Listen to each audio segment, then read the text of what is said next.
Welcome to Edfil learning. ഇന്നത്തെ EVS ക്ലാസ്സിൽ നമ്മൾ പുതിയ ഒരു മൊഡ്യൂളാണ് നോക്കാനായിട്ട് പോകുന്നത്. എർത്ത് അഥവാ ഭൂമി എന്ന മൊഡ്യൂളാണ് ഇന്നത്തെ ക്ലാസ്സിൽ നമ്മൾ ഡിസ്കസ് ചെയ്യാനായിട്ട് പോകുന്നത്. നമുക്ക് എല്ലാവർക്കും അറിയാം, നമ്മൾ വസിക്കുന്ന ഗ്രഹമാണ് ഭൂമി. അപ്പോൾ ഇന്നത്തെ ക്ലാസ്സിൽ നമ്മൾ ഭൂമിയെക്കുറിച്ചാണ് പഠിക്കാനായിട്ട് പോകുന്നത്. അപ്പോൾ ഭൂമിയുടെ കുറച്ച് പ്രത്യേകതകൾ, എർത്തിൻ്റെതായിട്ടുള്ള കുറച്ച് സവിശേഷതകൾ, അതുപോലെ തന്നെ എർത്തിൻ്റെ സ്ട്രക്ചർ അഥവാ ഭൂമിയുടെ ഘടന, ഈ രണ്ട് കാര്യങ്ങളാണ് ഇന്നത്തെ ക്ലാസ്സിൽ നമ്മൾ പഠിക്കാനായിട്ട് പോകുന്നത്.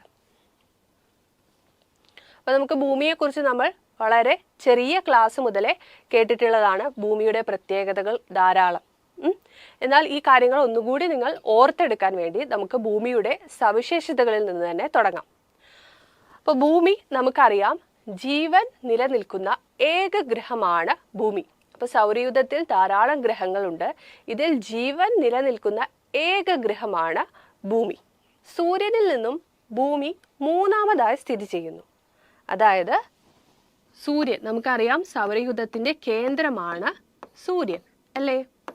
ഈ സൂര്യനിൽ നിന്നും മൂന്നാമതായിട്ടാണ് ഭൂമി സ്ഥിതി ചെയ്യുന്നത്. അപ്പോൾ ഒന്നാമതായിട്ട് ഒരു ഗ്രഹം ഉണ്ടാവും, രണ്ടാമതായിട്ട് മറ്റൊരു ഗ്രഹം ഉണ്ടാവും, മൂന്നാമതായിട്ടാണ് നമ്മുടെ ഭൂമി സ്ഥിതി ചെയ്യുന്നത്. അപ്പോൾ സൂര്യനിൽ നിന്നും മൂന്നാമതായിട്ടാണ് ഭൂമി സ്ഥിതി ചെയ്യുന്നത്. ഇതാണ് അടുത്ത പോയിന്റ്. വലുപ്പത്തിൽ 5ാം സ്ഥാനം. അതായത് സൗരയൂഥത്തിലെ ആകെ മൊത്തം ഗ്രഹങ്ങളെ എടുത്തു നോക്കുകയാണെങ്കിൽ വലുപ്പത്തിൽ ഭൂമിക്ക് 5ാം സ്ഥാനമാണ് ഉള്ളത്. ഇനിയോ, ഭൂമിയെ നമ്മൾ നീലഗ്രഹം എന്ന് വിളിക്കുന്നു. അപ്പോൾ നമുക്കത് കേൾക്കുമ്പോൾ വളരെ സിമ്പിളായിട്ടുള്ള കാര്യങ്ങളായിട്ട് തോന്നും, അല്ലേ? അപ്പോൾ നിങ്ങൾക്ക് ഇങ്ങനത്തെ ചോദ്യങ്ങളൊക്കെ വരാം. ഏതാണ് നീലഗ്രഹം? ചുവടെ കൊടുത്തിരിക്കുന്നവയിൽ നീലഗ്രഹത്തെ തിരഞ്ഞെടുക്കുക എന്ന് പറഞ്ഞാൽ നമ്മൾ പെട്ടെന്ന് ഓർക്കേണ്ട എന്താണ്? അത് ഭൂമിയാണ്, അല്ലേ? നമ്മൾ വസിക്കുന്ന ഭൂമിയാണ് നീലഗ്രഹം എന്നറിയപ്പെടുന്നത്. ഇതിന് കാരണം എന്താണ്? ഭൂമിയിൽ 71% വെള്ളത്താൽ ചുറ്റപ്പെട്ടിരിക്കുന്നു. നമ്മുടെ ഭൂമി, നിങ്ങൾ ഗ്ലോബൊക്കെ എടുത്ത് നോക്കുമ്പോൾ കാണാം, അധികം ഒരു നീല കളറാണ് അല്ലേ ഉണ്ടാവുക. അതെന്താണ്? നമ്മുടെ ഭൂമി 71%, അതായത് ഭൂരിഭാഗവും വെള്ളത്താൽ ചുറ്റപ്പെട്ടിരിക്കുന്നതുകൊണ്ടാണ് നമ്മുടെ ഭൂമിയെ നീലഗ്രഹം എന്ന് വിളിക്കുന്നത്. അടുത്ത പോയിന്റ് എന്താണ്? സാങ്കല്പിക അച്ചുതണ്ടിന്റെ ചരിവ്. അപ്പൊ സാങ്കല്പിക അച്ചുതണ്ട് എന്താന്ന് മനസ്സിലായോ? അതായത് നിങ്ങൾ ഒരു ഗ്ലോബ് മനസ്സിൽ വിചാരിക്കാം. ഒരു ഗ്ലോബ് എങ്ങനെ ആയിരിക്കും, അല്ലെ? ഒരു ബോൾ പോലത്തെ ഒരു സാധനവും അതിനെ സപ്പോർട്ട് ചെയ്യുന്ന ഒരു സ്റ്റാൻഡും, അല്ലേ? അപ്പോൾ ഈ ഒരു ബോൾ പോലെയുള്ളതിനെ നമ്മൾ ഭൂമിയായി സങ്കല്പിക്കുകയും ഇതിനെ സപ്പോർട്ട് ചെയ്യുന്ന ഈ ഒരു ഭാഗം അത് സാങ്കല്പിക അച്ചുതണ്ടുമാണ്. ഈ ഒരു സാങ്കല്പിക അച്ചുതണ്ടിനെ വെച്ചിട്ടാണ് നമ്മുടെ ഭൂമി സ്വയം കറങ്ങുന്നത്, അല്ലേ? അപ്പോൾ ഇവിടെ പറയുന്നത് എന്താണ്? ഈ സാങ്കല്പിക അച്ചുതണ്ടിന്റെ ചരിവ് നേരെയാണോ ആ ഒരു സ്റ്റിക്ക് ഉള്ളത്? അല്ല, ചരിഞ്ഞിട്ട്, അല്ലേ? അതിന്റെ ചരിവാണ് പറയുന്നത് 23.5 ഡിഗ്രി. സാങ്കല്പിക അച്ചുതണ്ട്, ഭൂമിയുടെ സാങ്കല്പിക അച്ചുതണ്ടിന്റെ ചരിവ് എത്രയാണ്? 23.5 ഡിഗ്രി. അടുത്ത എന്താണ്? ഭൂമിയുമായി ബന്ധപ്പെട്ട ഒരു ദിനമാണ്, അല്ലേ? അപ്പൊ നിങ്ങൾ ഈ ഡേറ്റുകൾ, ഓരോ നമ്മൾ പരിസ്ഥിതി ദിനം, ഭൗമദിനം പറയുന്ന ഡേറ്റുകളൊക്കെ ഓർത്തു വെക്കണം. അപ്പൊ ഇവിടെ പറയുന്നത് ഭൗമദിനത്തെക്കുറിച്ചാണ്. അതായത് നമ്മൾ ഭൂമിയെ സംരക്ഷിക്കാൻ, ഭൂമിക്ക് വേണ്ടി ആചരിക്കുന്ന ഒരു ദിനമാണ് ഭൗമദിനം. അതെന്നാണ്? ഏപ്രിൽ 22. ഏപ്രിൽ 22 നമ്മൾ ഭൗമദിനമായി ആചരിക്കുന്നത്. അപ്പൊ ഇത്രയും കാര്യങ്ങളാണ് നമ്മൾ ഭൂമിയുടെ സവിശേഷതകൾ നമ്മളൊന്ന് ഓർത്തെടുത്താണ്. എല്ലാം നമുക്ക് അറിയുന്ന കാര്യങ്ങളാണെങ്കിലും നമ്മൾ ഒന്നും കൂടി ഓർമ്മയിൽ വരുത്തിയതാണ് ഇത്രയും ഭൂമിയുടെ സവിശേഷതകൾ. ഇനി നമുക്ക് നോക്കാനുള്ളത് ഭൂമിയുടെ ഘടന അഥവാ എർത്ത് സ്ട്രക്ചർ. അപ്പോൾ ഭൂമിയുടെ ഉള്ളിൽ എന്തൊക്കെയാണെന്ന് അറിയാൻ വേണ്ടിയിട്ട് നമ്മൾ ഭൂമിയെ ഒന്ന് കട്ട് ചെയ്ത് നോക്കാണ്. അപ്പം അതിനുള്ളിൽ നമുക്ക് 3 ലെയറുകളായിട്ട്, 3 പാളികളായിട്ടാണ് കാണുന്നത്.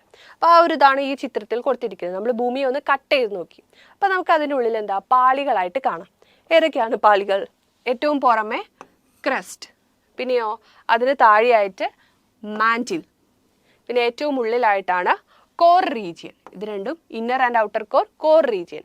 അപ്പോൾ ഈ 3 ഭാഗങ്ങളാണ് എർത്തിന്റെ സ്ട്രക്ചറിൽ പറയുന്നത്. ഏതൊക്കെയാണ്? ഔട്ടർ പാർട്ടാണ് ക്രസ്റ്റ്, ഏറ്റവും പുറമെ കാണുന്ന ഭാഗമാണ് ക്രസ്റ്റ്. അതിന് നമ്മൾ ഭൂവൽക്കം എന്ന് പറയും. പിന്നെ അതിന് തൊട്ട് താഴെ കാണുന്നതാണ് മാന്റിൽ. ഏറ്റവും ഉള്ളിൽ കാണുന്നതാണ് കാമ്പ്. ഈ 3 ഭാഗങ്ങൾ ചേരുന്നതാണ് ഭൂമിയുടെ ഘടന. ഇനി നമുക്ക് ഈ ഘടന വിശദമായി പഠിക്കേണ്ടതുണ്ട്. അതിനായി നമ്മൾ ഈ 3 പാളികളെയും എടുത്ത് ഓരോ ഭാഗത്തിൻ്റെയും പ്രത്യേകതകൾ എന്തൊക്കെയാണ് എന്ന്, ഓരോ ഭാഗത്തിൻ്റെയും കാര്യങ്ങളെക്കുറിച്ച് നമുക്ക് ഓരോ ഭാഗത്തെയും നമ്മൾ കുറച്ചുകൂടി കാര്യമായിട്ട് പഠിക്കേണ്ടതുണ്ട്. ഇനി നമുക്ക് ഓരോ പാളികളെടുത്ത് പഠിക്കാം. ആദ്യം വരുന്നത് ഏറ്റവും പുറംതോടായ ഭൂവൽക്കമാണ്. ഭൂവൽക്കത്തെ തന്നെയാണ് നമ്മൾ ക്രസ്റ്റ് എന്നും പറയുന്നത്. അപ്പോൾ ഈ ഒരു ചിത്രം നോക്കിക്കേ, ക്രസ്റ്റ് എവിടെയാണ് വരുന്നത്? ഈ ഒരു ഭാഗത്തല്ലേ, ഏറ്റവും പുറമെ, ഭൂമിയുടെ ഏറ്റവും പുറമെ കാണുന്ന ഭാഗമാണ് ക്രസ്റ്റ് അഥവാ ഭൂവൽക്കം. അപ്പോൾ ഭൂവൽക്കത്തിന്റെ കുറച്ച് കാര്യങ്ങളാണ് നമ്മൾ ആദ്യം ഡിസ്കസ് ചെയ്യുന്നത്. ഭൂവൽക്കം 2 തരം ഭൂവൽക്കങ്ങളുണ്ട്. ഭൂവൽക്കത്തിൽ തന്നെ നമ്മൾ 2ആയി തരംതിരിച്ചിട്ടുണ്ട്. ഏതൊക്കെയാണ്? വൻകര ഭൂവൽക്കവും കടൽത്തറ ഭൂവൽക്കവും. വൻകര ഭൂവൽക്കവും കടൽത്തറ ഭൂവൽക്കം എന്ന് പറഞ്ഞ 2 തരം ഭൂവൽക്കങ്ങളുണ്ട്. അപ്പോൾ വൻകര ഭൂവൽക്കത്തെയാണ് നമ്മൾ സിയാൽ എന്ന് വിളിക്കുന്നു. വൻകര ഭൂവൽക്കത്തെ സിയാൽ എന്ന് വിളിക്കുന്നു. എന്തുകൊണ്ടാണ് സിയാൽ എന്ന് വിളിക്കുന്നത്? ഇത് സിലിക്കണും അലൂമിനിയവും ചേർന്നിട്ടാണ് ഉണ്ടായിരിക്കുന്നത്. അപ്പോൾ ഭൂവൽക്കം എന്ന പുറന്തോട് അത് 2 തരമുണ്ട്. വൻകര ഭൂവൽക്കവും കടൽത്തറ ഭൂവൽക്കവും. അതിലെ വൻകര ഭൂവൽക്കം അതിനെ നമ്മൾ സിയാൽ എന്ന് വിളിക്കുന്നു. കാരണം എന്താണ് സിയാൽ എന്ന് വിളിക്കുന്നത്? സിലിക്കണും അലൂമിനിയവും ചേർന്നതാണ് വൻകര ഭൂവൽക്കം. അതുകൊണ്ട് അതിനെ നമ്മൾ സിയാൽ എന്ന് വിളിക്കുന്നു. ഈ സിലിക്കന്റെ ആദ്യ ഭാഗവും അലൂമിനിയത്തിന്റെ ആദ്യ ഭാഗവും ചേർന്ന് സിയാൽ എന്ന് പറയുന്നു. ഇനി അടുത്ത ഭാഗം ഏതാണ്? കടൽത്തറ ഭൂവൽക്കം. കടൽത്തറ ഭൂവൽക്കത്തെയാണ് നമ്മൾ സിമ എന്ന് പറയുന്നത്. SIMA, സിമ എന്ന് പറയുന്നത് കടൽത്തറ ഭൂവൽക്കമാണ്. അപ്പൊ ഈ സിമ എന്ന് പറയുന്നത് എന്താണ്? സിലിക്കണും മഗ്നീഷ്യവും ചേർന്നാണ്. അതുകൊണ്ടാണ് സിമ എന്ന് പറയുന്നത്. സിലിക്കണും മഗ്നീഷ്യവും ചേർന്നാണ് കടൽത്തറ ഭൂവൽക്കം. അതുകൊണ്ട് നമ്മൾ അതിനെ സിമ എന്ന് പറയുന്നു. അപ്പൊ ഇത്രയാണ് ഭൂവൽക്കത്തിന്റെ കാര്യങ്ങൾ ഓർക്കേണ്ടത്. 2 തരം ഭൂവൽക്കങ്ങളുണ്ട്. വൻകര ഭൂവൽക്കം അഥവാ സിയാൽ, കടൽത്തറ ഭൂവൽക്കം അഥവാ സിമ. ഇത്രയും കാര്യങ്ങൾ ക്ലിയർ ആയില്ലേ? അപ്പൊ നമ്മളിപ്പോൾ എന്താ പറഞ്ഞുകൊണ്ടിരിക്കുന്നത്? എർത്തിന്റെ സ്ട്രക്ചറാണ്. അതിലെ ഫസ്റ്റ് ലെയർ ആയിട്ടുള്ള ഭൂവൽക്കം അഥവാ ക്രസ്റ്റിനെ കുറിച്ചാണ് പറഞ്ഞുകൊണ്ടിരിക്കുന്നത്. ഇനി ഈ ഭൂവൽക്കത്തിൽ ഏറ്റവും കൂടുതൽ കാണുന്ന ലോഹം, ഇത് ഓർക്കണം, ലോഹമാണ്. ഏറ്റവും കൂടുതൽ കാണുന്ന ലോഹം അലൂമിനിയമാണ്. അപ്പോൾ ആദ്യം പുറമെ കാണുന്ന പാളിയായ ഭൂവൽക്കത്തിൽ ഏറ്റവും കൂടുതൽ കാണുന്ന ലോഹം ഏതാണ്? അലൂമിനിയം. രണ്ടാമതായിട്ട് ഇരുമ്പ്. അപ്പോൾ ഭൂമിയുടെ ഏറ്റവും പുറന്തോടിൽ കാണുന്ന ലോഹം, ഏറ്റവും കൂടുതൽ കാണുന്ന ലോഹം അലൂമിനിയവും പിന്നെ ഇരുമ്പും. ഇതെന്താണ്? ഭൂവൽക്കത്തിൽ ഏറ്റവും കാണപ്പെടുന്ന മൂലകം, ഏറ്റവും കൂടുതൽ കാണുന്ന മൂലകം ഏതാണ്? ഓക്സിജൻ. അപ്പോൾ ഭൂവൽക്കത്തിൽ ഏറ്റവും കാണപ്പെടുന്ന മൂലകം ഓക്സിജൻ ആണ്. ലോഹം ഏതാണ്? അലൂമിനിയം. രണ്ടാമതായി കാണപ്പെടുന്ന ലോഹം ഇരുമ്പ്. മൂലകം ചോദിച്ചാൽ ഏതാണ്? ഓക്സിജൻ ആണ് ഭൂവൽക്കത്തിൽ ഏറ്റവും കൂടുതൽ കാണപ്പെടുന്ന മൂലകം. ഭൂവൽക്കത്തിന്റെ അതിർവരമ്പ്, അതായത് നമുക്കറിയാം 3 പാളികളുണ്ട് അല്ലേ? ഏറ്റവും പുറമെ ഭൂവൽക്കം, രണ്ടാമതായി മാന്റിൽ, ഏറ്റവും ഉള്ളിൽ ഏതായിരുന്നു? കാമ്പ് അല്ലേ? അപ്പൊ ഈ ഭൂവൽക്കത്തിന്റെ അതിർവരമ്പ്, അതിനൊരു സെപ്പറേഷൻ, ഭൂവൽക്കവും ബാക്കി പാളികളും തമ്മിലുള്ള ഒരു സെപ്പറേഷൻ കൊടുക്കുന്ന ഭാഗമാണ് മൊഹോറോ വിച്ഛിന്നത. ഭൂവൽക്കത്തിന്റെ അതിർവരമ്പായിട്ടാണ് നമ്മൾ പറയുന്നത് മൊഹോറോ വിച്ഛിന്നത. അപ്പൊ നമ്മൾ ഇനി ഓരോ പാളികളും പറയുമ്പോൾ പറയും അതിന്റെ അതിർവരമ്പുകൾ പറയും.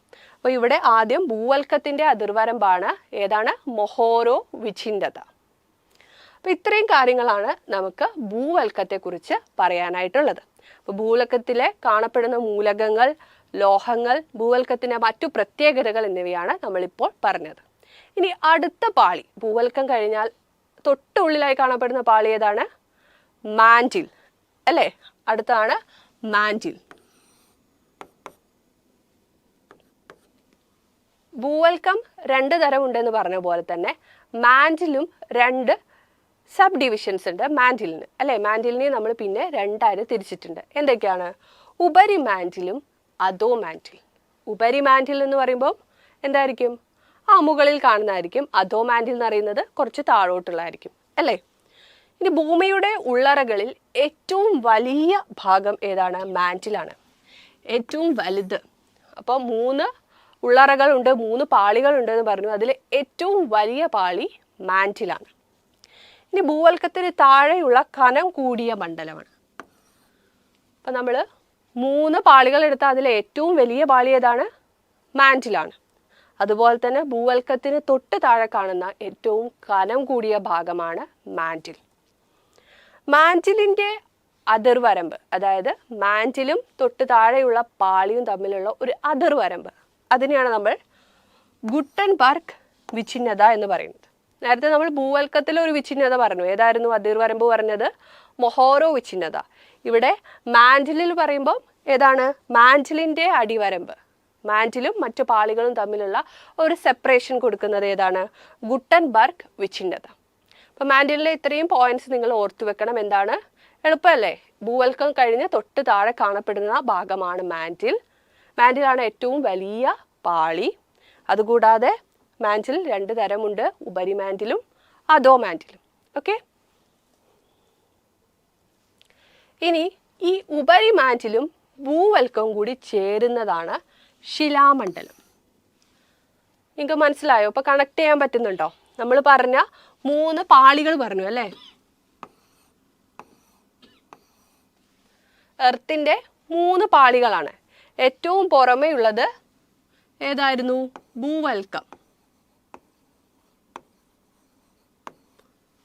ഏറ്റവും പുറമേ ഉള്ള പാളിയാണ് ഭൂവൽക്കം. അതിന് തൊട്ട് താഴെയുള്ളത് ഏതായിരുന്നു? മാന്റിൽ അല്ലേ? ഇങ്ങനെ 3 പാളികളാണ് ഭൂമിക്കുള്ളത്. അതിൽ ഏറ്റവും പുറമെയുള്ള ഭൂവൽക്കത്തെ നമ്മൾ ചർച്ച ചെയ്തു. അതിന് തൊട്ട് താഴെയുള്ള മാന്റിലിനെ കുറിച്ചാണ് ഇപ്പോൾ പറഞ്ഞുകൊണ്ടിരിക്കുന്നത്. അപ്പോൾ ഈ ഉപരി മാന്റിൽ തന്നെ നമ്മൾ പറഞ്ഞു 2 തരമുണ്ട്, ഉപരി മാന്റിൽ, അധോ മാന്റിൽ അല്ലേ?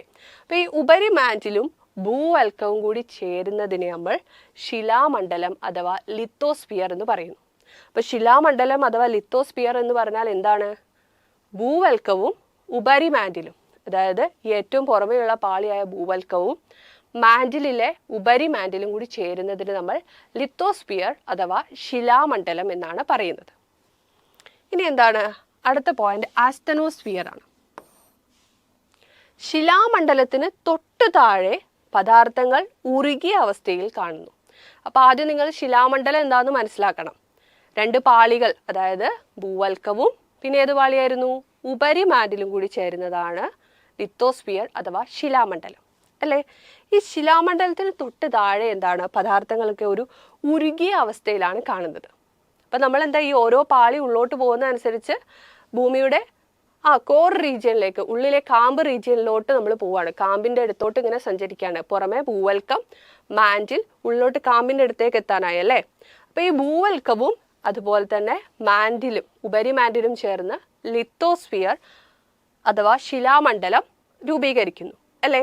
ഈ ശിലാമണ്ഡലത്തിന് തൊട്ട് താഴെ പദാർത്ഥങ്ങൾ ഒരു ഉരുകിയ അവസ്ഥയിലാണ് കാണുന്നത്. ഈ ഒരു ഭാഗത്ത് നമ്മൾ ആസ്തനോസ്ഫിയർ എന്ന് പറയുന്നു. ലിത്തോസ്ഫിയറിന് തൊട്ട് താഴെയുള്ള ഭാഗം, അതാണ് ആസ്തനോസ്ഫിയർ. ഇവിടെ പദാർത്ഥങ്ങൾ ഒരു ഉരുകിയ അവസ്ഥയിലാണ് കാണുന്നത്. കാമ്പ് എന്താണ്? മാന്റിലിന് തൊട്ട് താഴെയുള്ള ഭാഗമാണ് കാമ്പ് അല്ലേ? പിന്നെയോ നിക്കലിൻ്റെയും ഇരുമ്പിൻ്റെയും മിശ്രിതമാണ് കാമ്പ്. അപ്പോൾ ഈ കാമ്പ് എന്ന ഏറ്റവും ഉള്ളിലുള്ള ഭാഗത്ത് നിക്കലും ഇരുമ്പും ചേർന്നിട്ടാണ് കാണുന്നത്. അപ്പോൾ അതിന് നമ്മൾ എന്താ പറയുന്നത്? നൈഫ് എന്ന് പറയുന്നുണ്ട്. അതെന്താണ്? നേരത്തെ നമ്മൾ സിയാൽ സീമ ഒക്കെ പറഞ്ഞു അല്ലേ ഭൂവൽക്കത്തിൽ. അതുപോലെ ഇവിടെ നിക്കലും ഫെറസും കൂടി ചേരുന്ന ഒരു ഭാഗമാണ് കാമ്പ്. നിക്കലിൻ്റെയും ഇരുമ്പിൻ്റെയും മിശ്രിതമാണ് കാമ്പ് എന്ന ഭാഗത്ത് കാണുന്നത്. അപ്പം ഈ ഒരു മിശ്രിതത്തെ നമ്മൾ നൈഫ് എന്നാണ് പറയുന്നത്. NIFE. അതായത് നിക്കലിൻ്റെ കുറച്ച് ഭാഗം, ഫെറസ്, ഇത് രണ്ടും കൂടി ചേർന്നിട്ട് നൈഫ് എന്ന ഒരു ഭാഗമാണ് ഈ കാമ്പ് ഭാഗത്ത് കാണുന്നത്. ഈ കാമ്പ് തന്നെ നമ്മൾ പിന്നെ 2ആയിട്ട് തിരിച്ചിട്ടുണ്ട്. പുറക്കാമ്പ്, അകക്കാമ്പ്, ഇന്നർ കോർ, ഔട്ടർ കോർ. കാമ്പ് തന്നെ 2 തരമുണ്ട്. ഏതൊക്കെയാ? പുറക്കാമ്പും അകക്കാമ്പും. ഇതിൽ അകക്കാമ്പ് ഏറ്റവും ഉള്ളിൽ കാണുന്നതാണ് അകക്കാമ്പ്. അതെന്താണ്? ഖരാവസ്ഥയിലാണ് കാണുന്നത്. അപ്പോൾ എന്തൊക്കെയാണ് നമ്മൾ കാമ്പ് അഥവാ കോർ റീജിയൻ എന്ന് പറയുന്നത്? 3 പാളികൾ, ഭൂമിയുടെ 3 പാളികളിൽ ഏറ്റവും ഉള്ളിലുള്ള പാളിയാണ് കാമ്പ് അഥവാ കോർ. ഇത് മാന്റിലിന് തൊട്ട് താഴെയാണ് കാണപ്പെടുന്നത്. നമുക്കറിയാം അല്ലേ? പിന്നെ നിങ്ങൾ ഓർത്തു വെക്കേണ്ട ഒരു പോയിന്റ്, നിക്കലിൻ്റെയും ഇരുമ്പിൻ്റെയും ഒരു മിശ്രിതമാണ് ഈ ഒരു ഭാഗത്ത് കാണുന്നത്. ഇതിന് നമ്മൾ നൈഫ് എന്ന് പറയും. നിക്കലും ഫെറസും ചേർന്നിട്ട് ഒരു നൈഫ് ഭാഗമാണ് ഇവിടെ കാമ്പിലുള്ളത്. പിന്നെയോ ഈ കാമ്പ് തന്നെ 2 തരമുണ്ട്, പുറക്കാമ്പും അകക്കാമ്പും. അകക്കാമ്പിൽ പദാർത്ഥങ്ങൾ ഖരാവസ്ഥയിലാണ് കാണപ്പെടുന്നത്. അപ്പോൾ ഇന്നത്തെ ക്ലാസ്സിൽ നമ്മൾ എന്തൊക്കെയാണ് പഠിച്ചത്? എർത്ത് എന്ന മൊഡ്യൂളാണ് നമ്മൾ സ്റ്റാർട്ട് ചെയ്തത് അല്ലേ? അതിലെ ആദ്യം തന്നെ നമ്മൾ ഭൂമിയുടെ കുറച്ച് സവിശേഷതകൾ പറഞ്ഞു. ഭൂമി എന്താണ്? ഭൂമിയുടെ വിളിപ്പേരെന്താണ്? നീലഗ്രഹം അല്ലേ?